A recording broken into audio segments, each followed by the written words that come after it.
Today will be a day to remember for the rest of your life. The Pro Football Hall of Fame is excited to present the heart of a Hall of Famer program connected by Extreme Networks. With over 100 Hall of Famers participating, we have reached 47 states and countries all over the world, sharing the message that football is more than a game and can teach Americans important life values like commitment, integrity, courage, respect, and honesty. You have to make right decisions even when nobody's watching you. Well, respect is not just given out. It's not handed out like a brochure. It's earned. Today, you are presented with an opportunity to meet and learn from one of the greatest football players of all time. But more important than that, the chance to see that their Hall of Fame life wasn't given to them. They didn't roll out the bed great. They put the work in, on the field, in the weight room, in the classroom, in their communities. They made themselves a Hall of Famer on and off the field. Your feet can't take you where your mind's never been. Because you can make it, but it's just gonna take a little hard work and some effort and the drive and determination.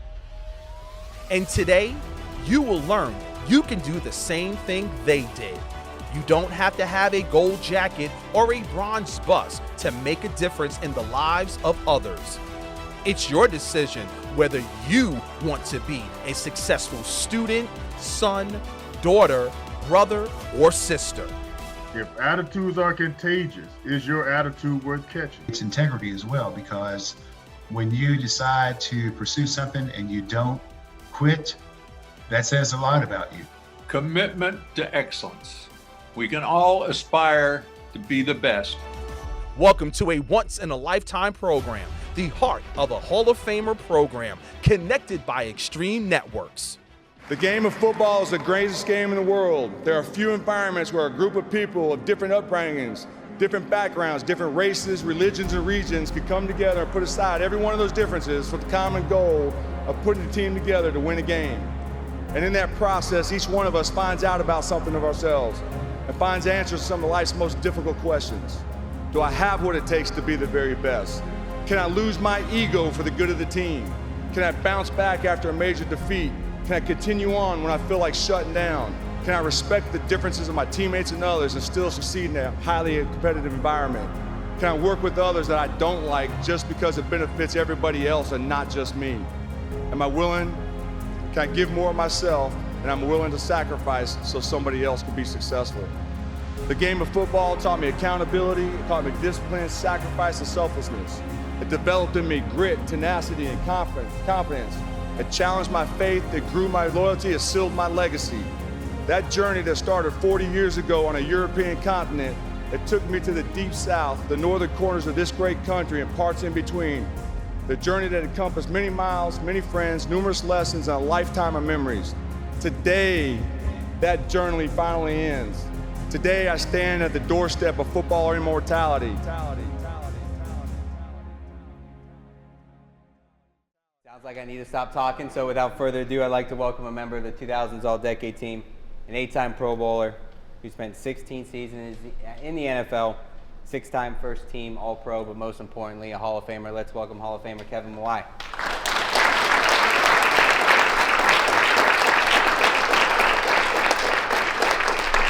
Hope they don't give you the buzzer either. Make sure my phone's turned off. Good morning. How y'all doing today?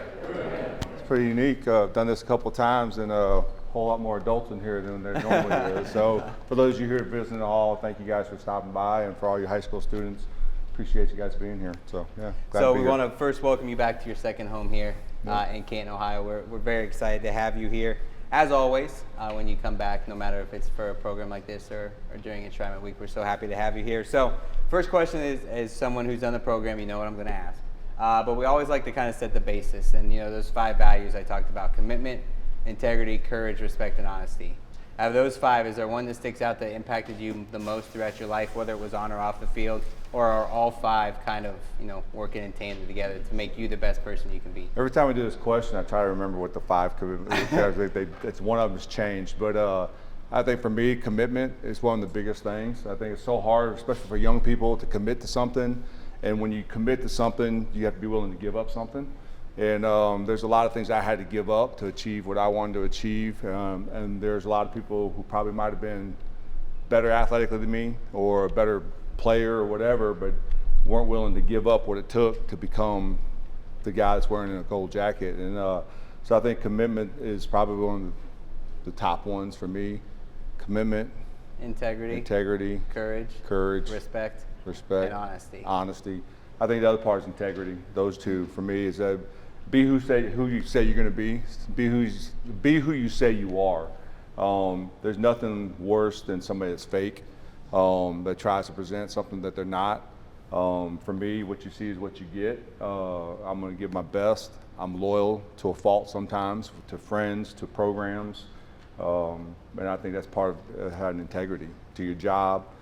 But I think commitment and integrity, for me, stand out above all the others. Obviously, those are two things, and I love when we ask this question because, people look at you as a Hall of Famer, they see you as a football player, and the things you talked about right there never mentioned being on a football field. And I think that's so cool because these values you learn from the game, or any sport or any extracurricular that anybody here enjoys, can impact your career so much. But I want to focus on the football field.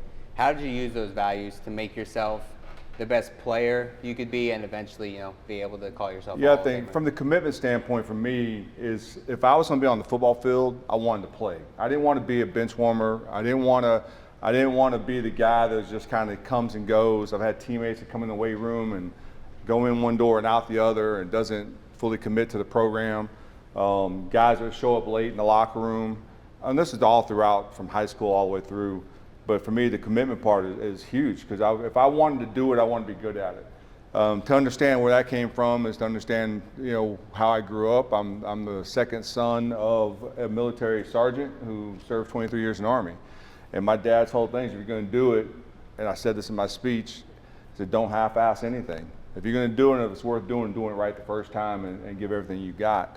And so that's kind of how I approach everything in my life, particularly on the football field, because I had such a passion and love for the game. A coach one time took me on the JV trip as a freshman. I didn't play in the game, and I was so upset, and he basically told me if I didn't shut my mouth on the sideline, I was going to have to walk an hour and a half, 2 hours back home. And but it was then that I was going to commit myself to make it hard for the coach not to play me. And that's where the commitment part comes in. And again, the integrity part always falls into it. It's like, all right, if you say you're committed to this, then let your work show it and be the person you say you're going to be. And that's where integrity comes in. Did I do every rep? Did I do the academics to make sure I stayed eligible to play football? Do I respect my teammates enough to be able to say, all right, this is about the team and not about what I want, and things like that. And so I think that's how it all played into me becoming the football player I was. And on the flip side of that, we've talked about the 5 Hall of Fame values, but is there another one that comes to your mind that you learned from the game of football that you were then able to take off the football field and apply to your life, whether it was in high school, college, or pros? What are some of those things that the game of football taught you that made you? Commitment, integrity. That's a great answer. Great answer. Commitment, integrity. You guys reminded me. I was like, courage. I think courage is one. I think on the football field, there's times when I've failed. And a lot of times when you fail, then you just kind of give up. I'm not good enough, or I'm not going to try that again. And I think for me, I was willing to fail on the football field so that I could figure out where my boundaries were. And I think even as an adult, I still think about that. You got to be willing to take a chance to see what you're capable of and what you're not capable of. Coaching, for instance, going into the coaching realm, after I retired, there's a level that I wanted to be at as a coach, but there's always a self-doubt, and I knew I was a great football player, but could I be that good of a coach? And until you actually get out and do it, you don't know. So you can't be afraid to fail. And so I kind of took that with me a little bit. And even then, even projects around the house, like my dad's taught me how I can frame a house and stuff like that, but when you're doing it by yourself, you get some uncertainty about you. So I remember I was redoing a house one time and I didn't know what to do. So I literally hung my hammock between 2 studs in the wall and I just laid there for about an hour. And I'm looking at the wood and I'm going through YouTube videos and like, I can do this. I can figure this out. And I did, and I've got the project done. But it takes courage to be willing to do something that you either don't know if you're capable of, or you've never tried it, or ever put yourself in a position like that, because it's okay to fail. And I think so many times in our lives, especially as young people, like, you're afraid to make a fool of yourself. You're afraid to fail. You're afraid to not be good at something. And the reality of it is that you'll never know how good you can become until you realize what you're not capable of doing. And that's what something that I've learned on the field that I always took off the field with me. Part of the intro video we played here today mentions, that the Hall of Famers didn't just roll out of bed great. You didn't roll out of bed one day and become a Hall of Famer. It takes a lot of work to get there, and a lot of obstacles as a part of that journey. So when those obstacles, were part of your journey, what were some of the things that you did to overcome those, get through those, fight through that adversity, to get to that next step in your life? I think so much of what made me me was that I had an unshakable belief in myself.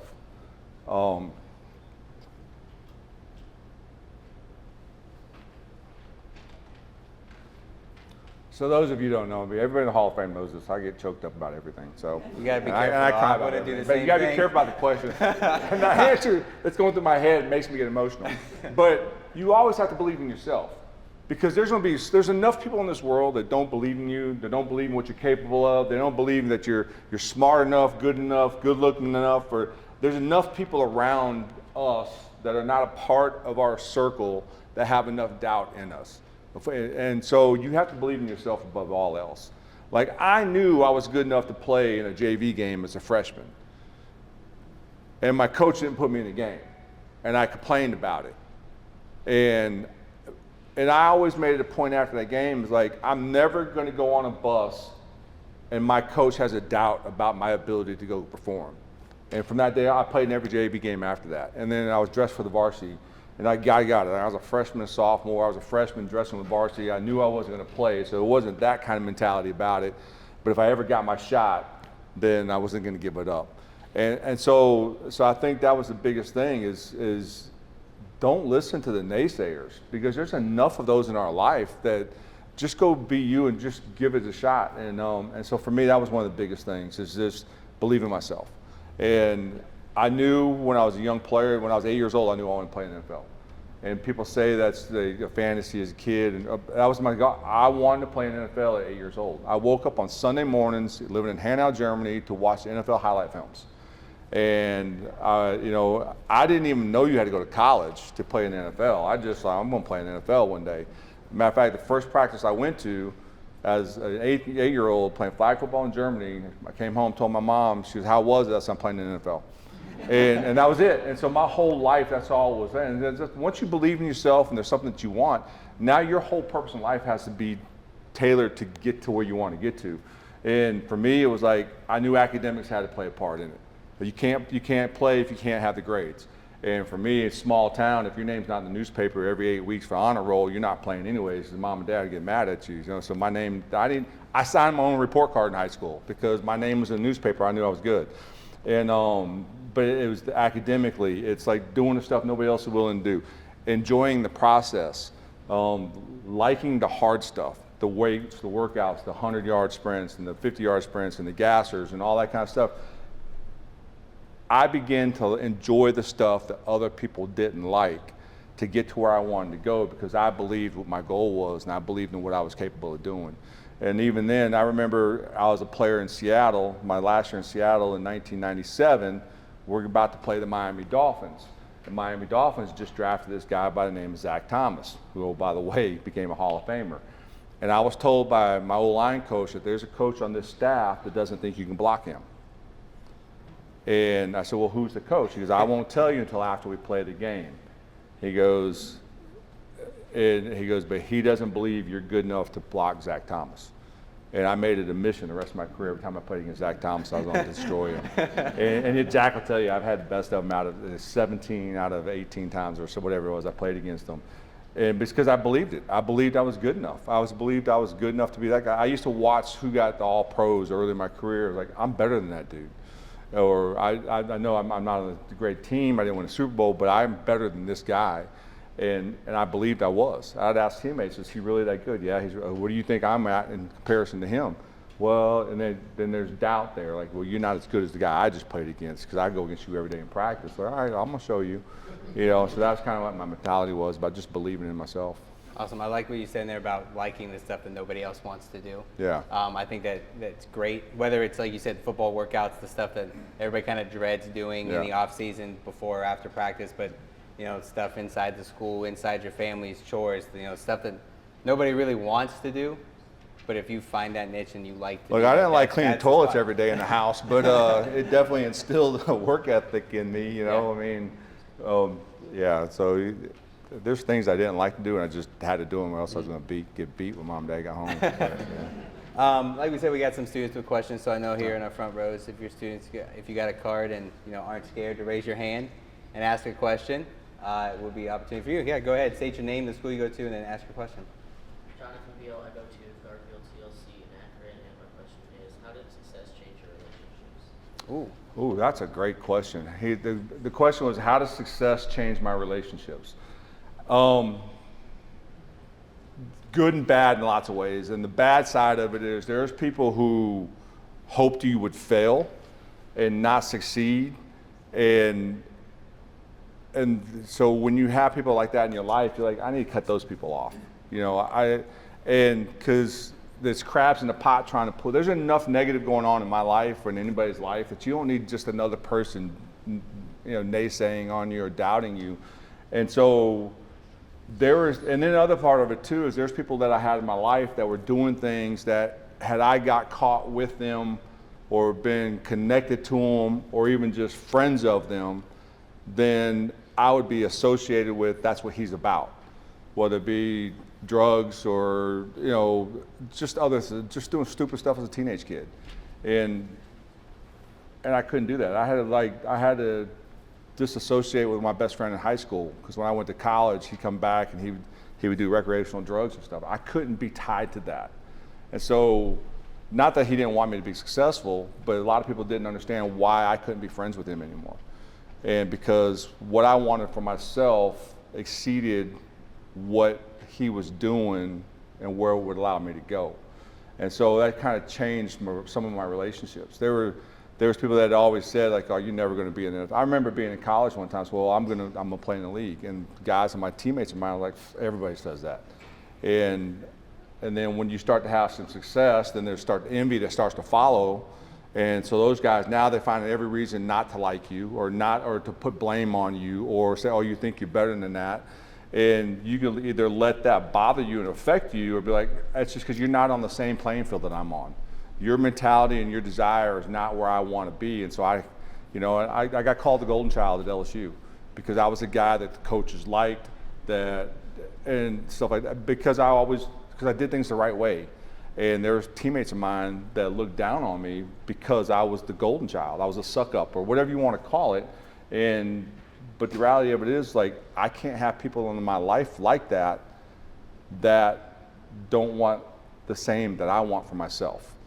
And when there was somebody who didn't believe in my journey, or didn't believe in the success I was having, or didn't think I was capable of it, I didn't want them around, and I had to lop those off. And that's the hardest thing to do, especially there's family members. There's times in your families, I can't be around my cousin because it's always the negativity.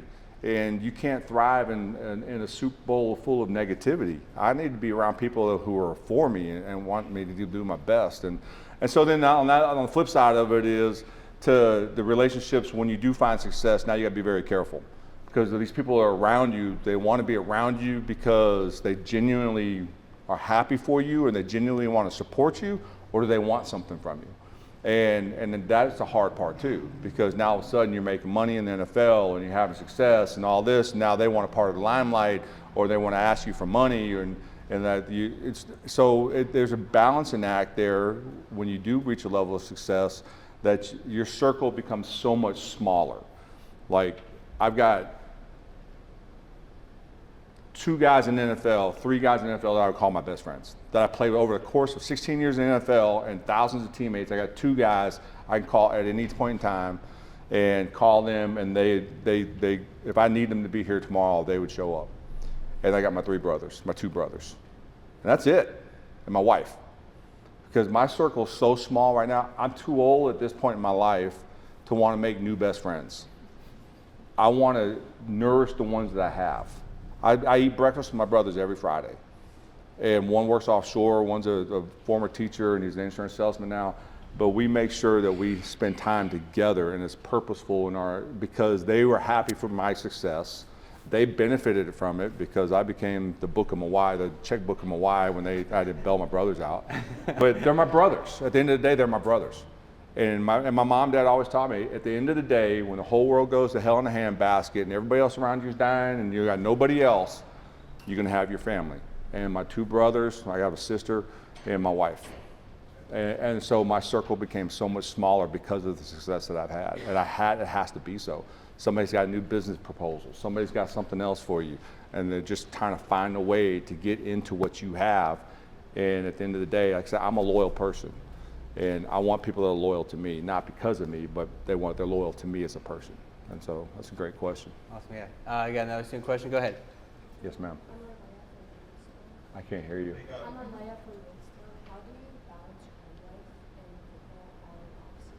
How did I balance my home life and my football on and off season? One, I had a great wife. You know, I mean, my wife and I have been married now almost 33 years. We got married in college. So this wasn't about me becoming an NFL player and then finding a wife. This was about me and her having nothing in college. Like when I went to college, I had 1 pair of tennis shoes, I had 1 pair of jeans, about 5 t-shirts. By the time I graduated from college and I met this great woman, this girl, whatever, now I got 3 pairs of shoes. I got a top. I mean,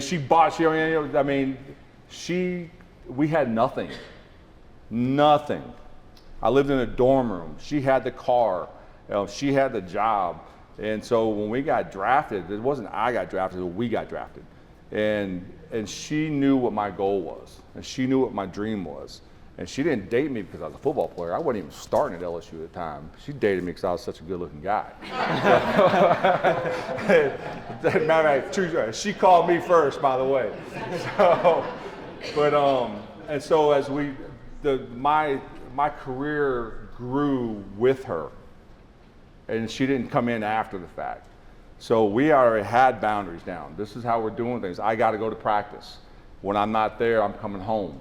You know, I'm not going out and hanging out with the guys at the bars and stuff like that. So there's boundaries that we had in place just as a relational part of it that just knew that that's who we were going to be. But as time went on, we just kind of grew with it. We ended up having kids and whatever. And the thing about football is, as an NFL player, is you go to work in the morning, you're there for 7 o'clock, you're done at 5. It's like a normal job. Except for we lift weights and we practice, and we're in the classroom. We spend more time in the classroom than we actually do on the football field. But it's a normal job. I come home, I pick the kids up from school when I can, I take them to karate practice and swim lessons and all that kind of stuff. And how was your day? What did you do with the kids? I mean, it's a normal life. Like if you had your mom and dad would come home and they had conversations, that's what our life was like. We were just cognizant that because of what I did, we were in the limelight. When I came home to the neighborhood, my son played with the next door neighbor's kids and stuff like that, but I was the football player in the neighborhood. Everybody knew I was a football player in the neighborhood. All the kids wanted to be around my kids. Not because of my kids, they wanted to be around me because I was a football player. So it became a challenge to, does this family want to be with us because of our kids, talking about relationships, or they don't want to be around because they just think it's cool that their neighbor's dad is a football player. So there became a balance where I had to protect my family. And so when I was at football, I was a football player. My kids came to work, they knew they came to dad's work. I got this, I got treatment, I got to lift weights, you sit in my locker, don't move, I don't want to get in trouble because you're roaming around the building. Because I would take my son to the locker room in the off season when I worked out. And then afterwards, then I'm dad again. We come home, we play around, we do all our stuff. And same thing with my wife. When I went to football, she knew I was a football player. But when you come home, you're dad. You got to pick up your underwear, put your shoes in the closet, and so that's just who we were. And I think so much of that is who you are coming up through as you have the success, and you always end up falling back to who you were before you became anything and what was instilled in you. And like I said, I grew up with mom and dad. I mean, You guys don't know what cleaning the house is. You young people don't. I mean, every day, this is my choice. There's 4 boys that are growing up. You have the front of the house and the back of the house. The front of the house is living room, dining room, kitchen, and the den. The back of the house is all the bedrooms and all the bathrooms. My older brother and my youngest brother had the front of the house. Every day, the dishes had to be washed, dried, put away. We didn't have a dishwasher. Everything had to be vacuumed. Every piece of wooden furniture had to be dusted, and everything. I mean, when I say vacuum, my mom needs to see the lines in the carpet, all right? For the back of the house, I was the back of the house. Every toilet and tub had to be cleaned every day. Every room had to be vacuumed every day, and every piece of wooden furniture had to be dusted every day. And the laundry had to be washed, dried, folded, and put away. About 5 o'clock, the coffee had to be put on, and a pot of rice had to be boiling. And that's the way we grew up. And so when you get into a routine like that every day, then it just carries on with you. When I come home from football practice, hey babe, what do I need to do today? Well, this broke, your son needs this, Abigail needs help with this is what we do. And that's how we balanced it out. Now, there were times because football allowed us financially to do things, hey, we're going to Hawaii for the week. We're gone. And so we had that freedom to be able to do that. But once football season rolled around, my wife knew her birthday is July 30th.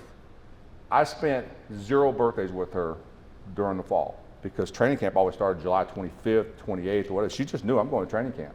And you might not talk to me 3 days in a row because I'm at training camp. I got 2 days, I got 9 meetings until 10 o'clock at night and whatever, but she was a football wife. She came up through the business with me and understood that when it was football, it was football. College, I started in college.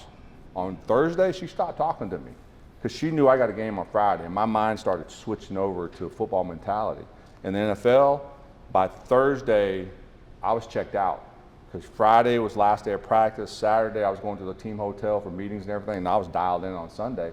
So her and I didn't have a relationship on Friday night and Saturdays because she knew it was all about ball. And then I'd go out and play, and then afterwards, it's just kind of you got to figure out how to release it and start all over again.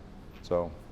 Oh, I love that. I love, it shows the dedication and passion you have for the game, because when it's time for the game, it's time to hone in and focus.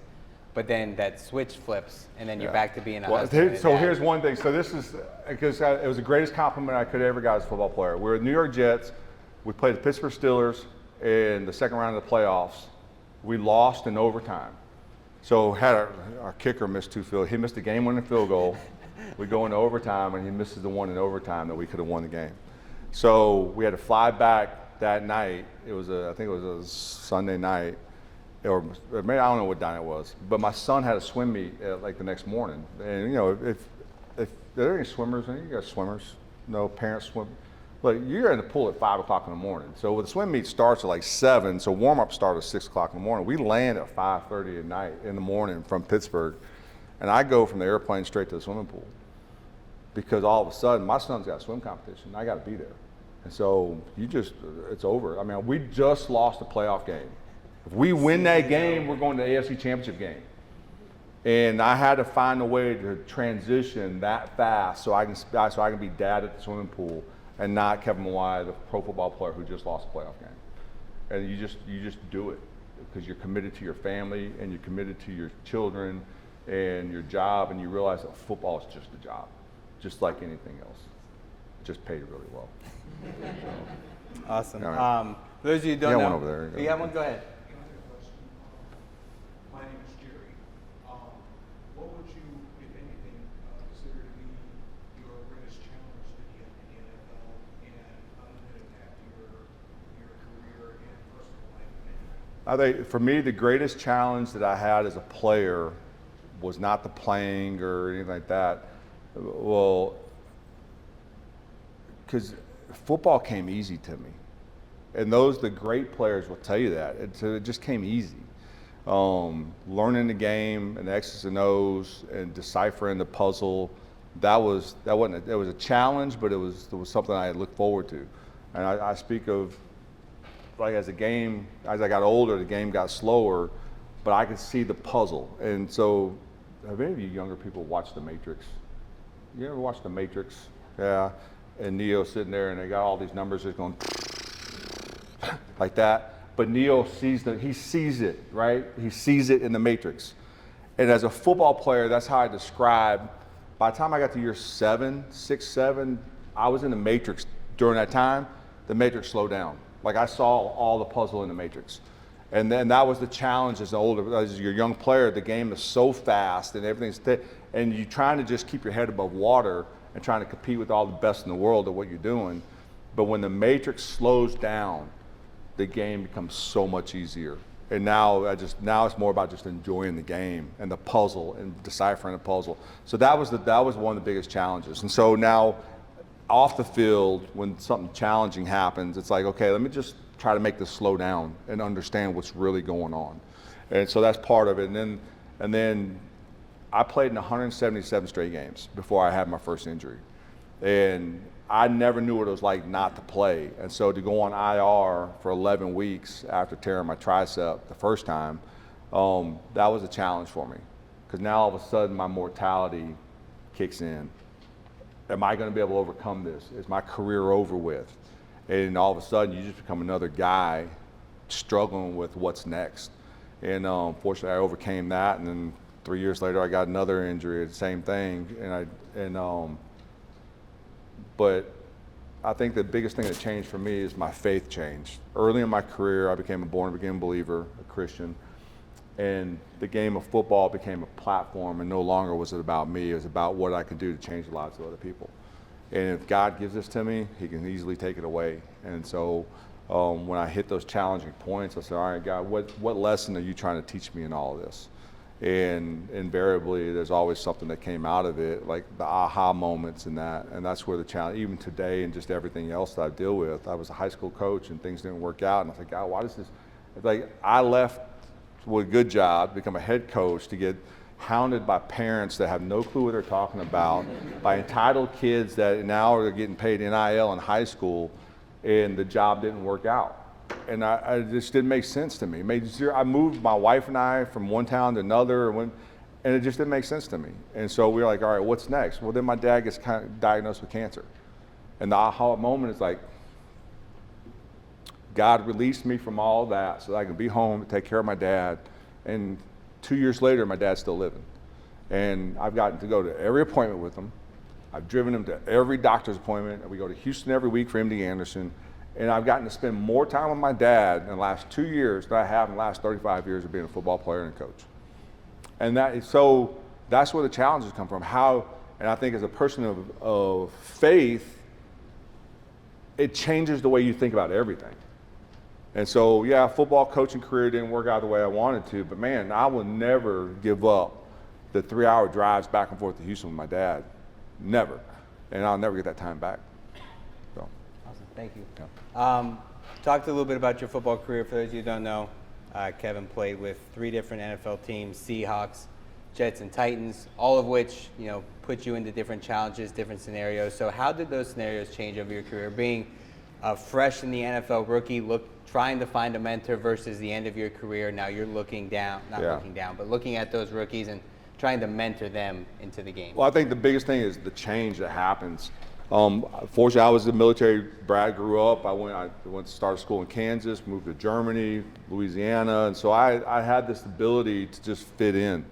Football was an equalizer for everybody in a military town. If you played football, I went to Leesville in Louisiana, and it was a football town. And so for me to be able to transition from the military brat that came from Europe, now you got to figure out where you fit in with all the local kids. And when you're a ball player, you just become a football player. And that's what happened. I became a good football player. And so I fit in that area. But what it did as my life went on is be able to adjust to different scenarios at all times. Like, it's easy for me to go in a room and so some of you have met me here today already. I don't have strangers. There's no strangers in my life.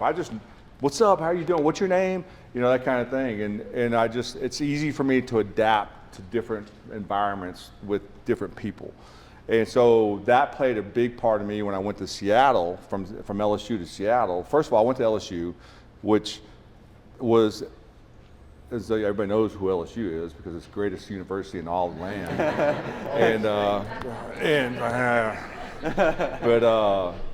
But I was at LSU for the worst 5 seasons in the history of the school. We won 14 games in 5 years. We were awful. And so I go to Seattle, and I'm like, well, we go 8-8. That's better than we're going 2-9 at LSU. But anyway, so I go to LSU. I go from LSU and I go to the NFL. So now you got to adjust to a new coaching staff, new style of play. You got to adjust to a new system and all that. Fortunately for me, our offensive system was exactly the same as what we were running in Seattle. So that was the easy challenge for me. The hard challenge was I was a high draft pick. When you're a high draft pick, there's expectations by the veterans on the team. And there's also, there's all the human elements coming in. The envy, well, who's this guy? You think he's all that? He's gonna come in here and humility goes a long way. I'm not coming in here as like the top drafted guy on this team. I'm coming in here as a guy trying to prove myself. And when you have that mentality, it's easy for you to just walk in the room and be like, hey, I just want to learn from and so I try to find a guy that's older than me, who's been in the league a while, who seems to have his whole life put together, or things are right. His marriage is healthy, he's not out partying, carousing, he's been in the league for 12 years, 10 years, whatever, and that's who I want to watch. Because I want to know, how did that dude go from a rookie to being a 12-year veteran and a starter in this league? And how did he take this, and his wife and him are still together in an environment where it's so easy to step out or have multiple partners? And that's what I did. And so I did that everywhere I went. Even as an older player, I'd get to the New York Jets or to the Tennessee Titans, I'd look around and say, all right, you might not be as old as me, but let me see who's got it together. And just kind of, because you can always learn, it doesn't matter. You can learn from a young guy, you can learn from an old guy. And so that was that part of it. And then you got to go just prove yourself. And once you prove yourself, then you earn the respect of everybody in the locker room. And that's like I know Steve Hutchinson said, you don't just get respect. You have to earn it. And earning it by doing things the right way, showing up when you're supposed to, treating your family right. Because people look at you off the field and they judge you in the locker room based on what you're doing off the field too. So you got to make sure all your P's and Q's in order then. And so then from there, as a rookie, I proved myself, did well. I went to the New York Jets. I was brought to the New York Jets by Bill Parcells to be a group of free agent guys to help change the culture of the entire program. And I remember he called, there's about 8 of us he called in the office. Me, Vinny Testaverde, Keith Byers, Brian Cox, Jumbo Elliott, and there's about 2 or 3 other guys. And I was the youngest guy in the entire room. And the reason he does, you don't even belong in here because you don't have the status of these guys, but you're the highest paid player in the NFL at your position. And guys are going to look to you. And so what happens is you get expectations placed on you. And for me, if you're going to put an expectation on me, now the challenge becomes, do I live up to that expectation? And I don't want to just live up to it, I want to exceed it. And I feel like I did that. So then by the time I got to Tennessee Titans, I'm now in my 13th season. I'm the oldest guy in the locker room, and the locker room's mine. When I say it's mine, Jeff Fisher gave the older guys the authority to run the locker room however we wanted to. And it started with little things. Like when we travel, guys would wear like holy jeans and t-shirts. We're not doing this anymore. We're going on a business trip. We're wearing suit and ties everywhere we go. So like 4 or 5 of us start wearing coat and ties when we traveled. By the end of the season, the entire team, and that's just how we did it. So the culture changes. And then if there's a dispute in the locker room, we're not going to air all this out, just figure it out. And at the end of the day, if you couldn't figure it out with the leader of your position group, then I had the last say. It's like, well, let's go talk to Mawae. Why him? Because he's the oldest guy in the locker room. And whatever decision I made, that was it. It's just how we're doing it. We had a rookie one time and we had these kangaroo court fines. Like if you're late for a meeting, it's $25. If you're offsides, it's $5. And so he accumulated, and then so the Titans you had to pay your dues to be a rookie. So every week, the rookie had to pay his weekly dues to be in our room. So as if you're a high round draft pick, it's like $400 a week. But if he was an undrafted guy, it's like $50. You pay $60, whatever it is. But you had to pay your fines by Thursday morning. If they haven't been paid by 7 o'clock on Thursday morning, they double and now you got to pay double up. So this kid ended up, he paid, it was like $180 or $200, whatever. Well, he didn't pay him, so now it's $400. And then he wanted to argue with me about it. So now, all right, we double down again. So now it's $800. And then the thing is, you made enough money that $800 to even a rookie is not a lot of money. And he kept on and kept on. So we were in the weight room at the end of practice, and he's holding court in the locker room. I'm not paying this, and da da da da. Now being the oldest guy in the locker room, I had the choice of music. Guys hated it when because all I listen to is just country or Christian music in the weight room. I was like, why can't I was like, when I get out of here, I got 3 more sets done. Y'all can change the radio. So I'm listening. I'm working out. I got like Michael W. Smith playing. It's like, you know, listening to worship music, and I hear this guy going off, and I finally it's like, well, hold up, turn the radio off, and I hear like the record scratch. And I said, what'd you say? He goes, I'm not paying him. And so I went off on him. I was like, not only are you going to pay the fine, I said, by the way, so anybody in the weight room want donuts for tomorrow? Like everybody was like, yeah. I said, tomorrow morning when you come in, you're going to pay the fine, you're going to double up, you're going to pay all of it. You're going to bring donuts for the entire team. And if you don't show up with the donuts and the money, don't even come back in this locker room. So then everybody's, oh, yeah, now they're giving the rookie the hard time. But I'm the veteran guy, so I've earned the respect of the entire locker room to be that guy. And I didn't ask for it. I didn't have to. I just earned it. And so we go in the O-line room, and one of the O-lines just kind of poked the bear. So he stops the O-line. Hey, Munchak's our offensive line coach. Hey, Munch, the rookie's got to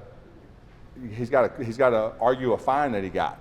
Well, in our O-line room, if you get a fine, you pay the fine. If you want to argue it, now you got to pay another fee, the $25 fee to stand in front of the room and present your case, because you're wasting our time. And so he got up, and I was like, no, we're not doing this. We've been through this. We're not sitting here listening to you complain about what you should have done earlier. This is what you knew the rules coming in when you became a rookie, part of this club. This is what you do. And I told him, I said, Munch, if he doesn't have everything done by the time he comes in tomorrow morning at this, he's not getting anything. We're going to kick. He's not going to be in this room anymore. And Munchak looked at me and looked at the rookie. He said, you heard him, sit down. And that's what. But all this to say is that you earn the right. The older you get and the more success you have, you've earned the right to have the voice in the locker room. But I remember one time, you don't know the impact that you have on people until after the fact. I was with the New York Jets, and then we drafted Sean Ellis, Chad Pennington, Jonathan Abraham, and Anthony Beck, 4 first-rounders in the same year. And Sean Ellis and I, we went to head-to-head all the time in practice. We got in fights. I got a picture in the game when I was with the Titans. We're locked up. We got in a fight in the game. And I couldn't stand him. I just didn't. And I'm just maybe because he was such a competitor. But I was at the Jets game last month, and him and I were sitting together. And he goes, hey, I want you to know, he goes, hey, I asked him I always ask how guys doing, 1, financially, because you played long enough that you should be okay financially. 2, how's your family, whatever. He goes, you don't know this. He goes, I learned a lot from you. I said, what do you mean? He goes, I remember every word you said as a rookie. Don't spend your money, save as much as you possibly can, live off your signing bonus, put everything else in the bank. And he goes, and that's what I did for my whole career. He goes, I'd never have to work again. So you don't know the impact you have. And that was just me giving some wisdom from a guy who's been there before, and to hear that he did it. Another kid told me one time, when I used to get, because of my belief, my faith, or whatever, I had a teammate who would always rag me about my faith. And, well, doesn't the Bible say this, and doesn't the Bible say this? And as he ran by, I said, you know what? I said, you're reading the Bible like a lot of people read the newspaper. And that's all I said. So a young guy comes up to me, and he goes, what did you mean by that? I said, well, when some people get up and read the newspaper, they just read the headlines. They don't read the article, they don't read the context of it, they just read the headlines and they think that they know what's going on. I said, other people read the entire article and they actually get the truth out of what's going on. I said, that's what it is. And so fast forward 20 years later, this guy's now coaching in the NFL, he's a young running back at the time, and he goes, I'll never forget what you said about that. He goes, all that matters about what's in the words and not just the headlines. You know, however you take that. And so, but that's where it comes as a leader, that you understand that you have that role. Now you can have it for a positive impact or you can have a negative impact. And for me, thankfully, all the feedback I've gotten, it's been positive stuff. You know, take care of your family, make sure you take care of your finances and your resources, things like that. And so that's kind of, you were allowed to do that. And what allowed me to do that was the way I was brought up, the ability to walk in a room and be friends with everybody, always treat people with respect. The golden rule applies everywhere. It's not just a Christian thing, but it's everything. It's like, treat other people how you want to be treated.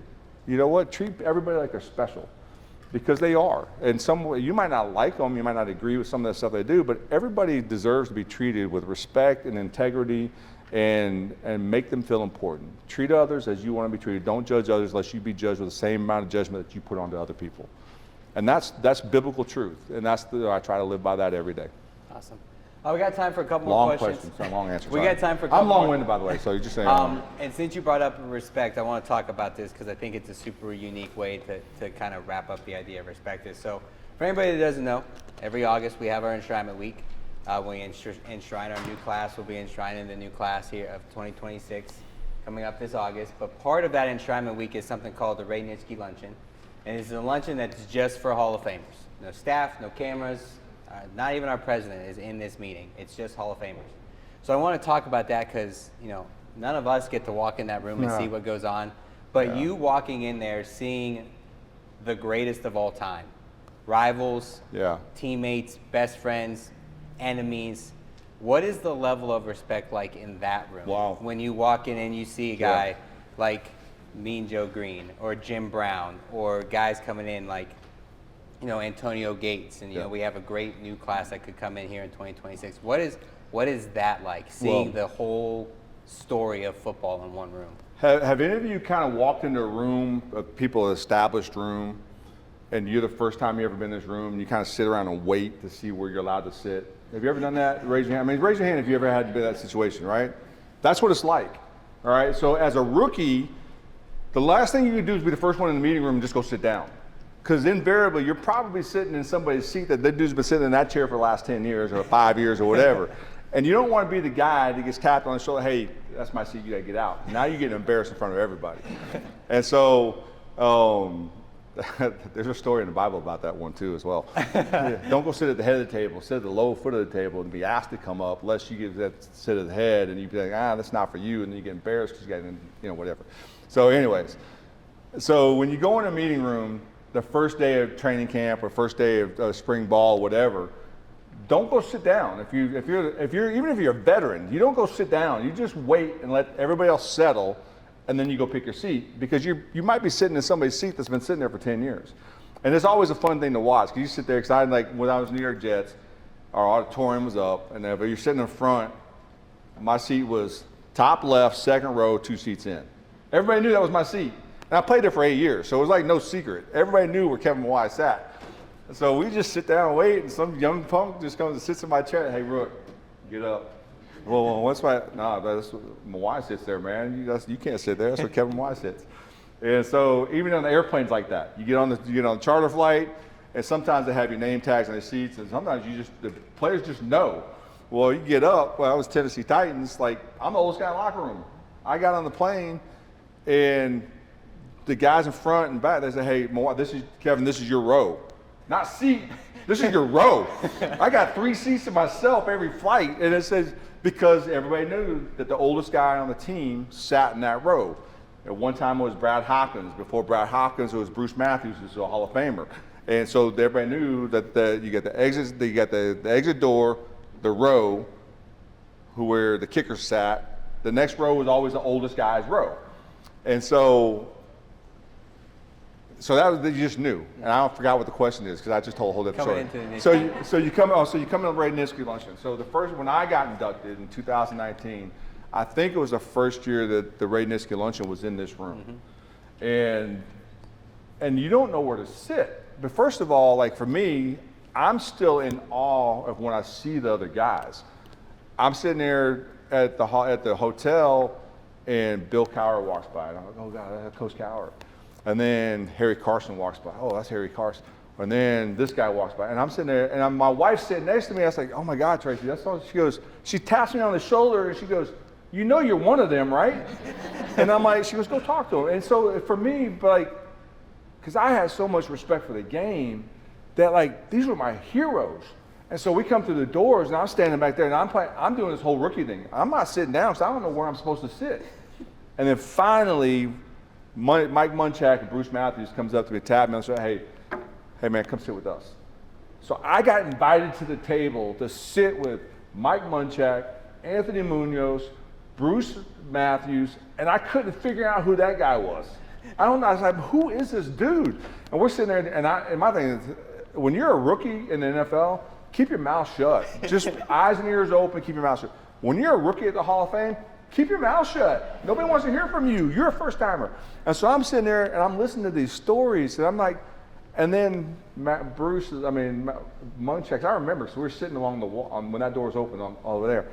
And Munch was like, hey, John, tell us. I'm like, oh, that's John Hanna. That's John. He's the greatest guard that's ever played in the history of the Patriots football team, one of the best guards ever. And I'm like, oh my God, I'm sitting with John Hanna. And I'm sitting there and I'm like amazed that I'm sitting with John Hanna. So then the next time I come back, John Hanna was like, hey, Kev, he's good old country boy. And just come over sit with us. And so I'm looking around and I'm trying to figure out, well, you finally start figuring out, like at the Ray Nitschke luncheon, guys kind of tend to sit with their positional groups, which is kind of funny because even today, we're all in our 50s and the 60s and like old linemen don't sit with DBs.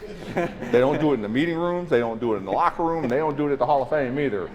And so I ended up sitting at the table with Mike Munchak, Bruce Matthews, Anthony Munoz, and John Hanna, and we allowed Devin Hester to sit with us because he was a special teams guy and he had no table to sit with.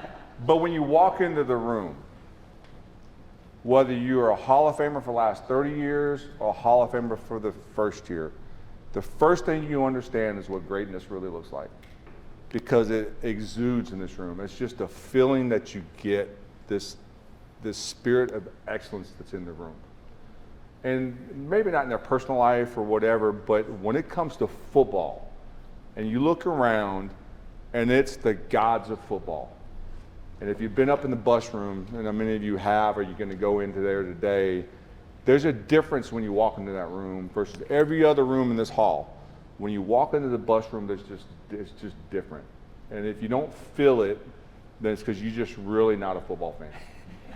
But when you walk into the Ray Nitschke luncheon, it's the same thing. And you're humbled to be around the greatest of the game. No matter how good you were, how much better than you were than some of the other guys, nobody looks at that in the Hall of Fame in that Ray Nitschke room. Everybody knows that you got a gold jacket, and you're just like I am. And so what happens is, one person, Willie Lanier, will pick 3 guys out, one from different eras. There'll always be a first-time guy, a guy and then you have an old-timer. And they just tell you what it means to be a Hall of Famer. It means you're on a team that you'll never get cut from. You'll never be traded, and you can't get kicked off this team. It means that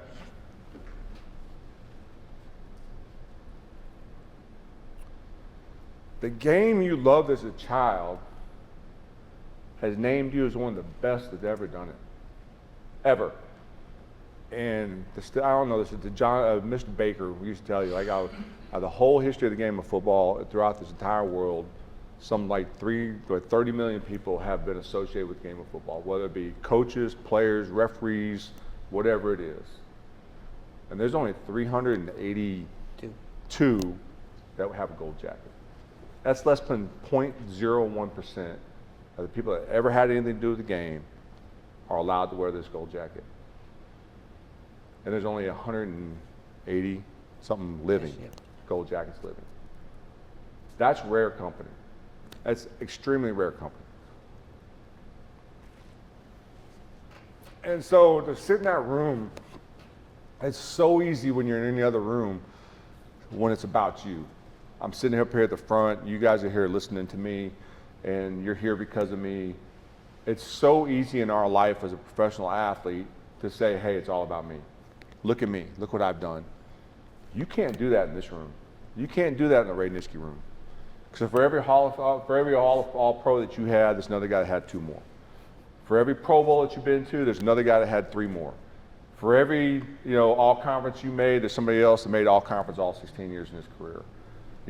For every MVP you got, there's another guy that's got 2 of them. You're not the greatest in the room. As a matter of fact, nobody looks at themselves as the greatest in the room in that room, because we're all the same. And we all did whatever it took to earn us this jacket one way or another. And we can talk about stats, we can talk about whatever, Now, but there's still competition that goes on. We just finished a stepping competition. Randall McDaniel is waiting up till midnight to see where everybody else is at, because we're all asleep, and then he gets on his treadmill and knocks out another 4 miles. You know, but there's still that sense of competition. But no more are we ever gauging our careers against somebody else, because it just doesn't matter anymore, because we all get to sit in that room, and that's what that Radiant Education Luncheon is all about. Awesome. So, well, anyway. with that, we're going to wrap up, and I just want you guys to know like how much it means to be a Hall of Famer. A lot of us, I don't know about all of our adult guests who are here today, they might not be from the area, but from all of us who work here, kids that go to school around here, you know, we've always known the Hall of Fame is just, you know, it's something that's in Canton, it's something that's near where we grew up. And it's always just kind of been that staple. But I just want you to listen to what Mr. Mawae just said there, and what this jacket means, what that bronze bust means, what it means to be a member of the Hall of Fame. It's not just another award. It leaves an impact like that on some of the greatest to ever step on the field. So we want to thank you all so much for being here today. We want to thank Extreme Networks again for sponsoring this. Great program, giving everybody the opportunity. Let's give it up for our Hall of Famer, Mr. Kevin Mawae.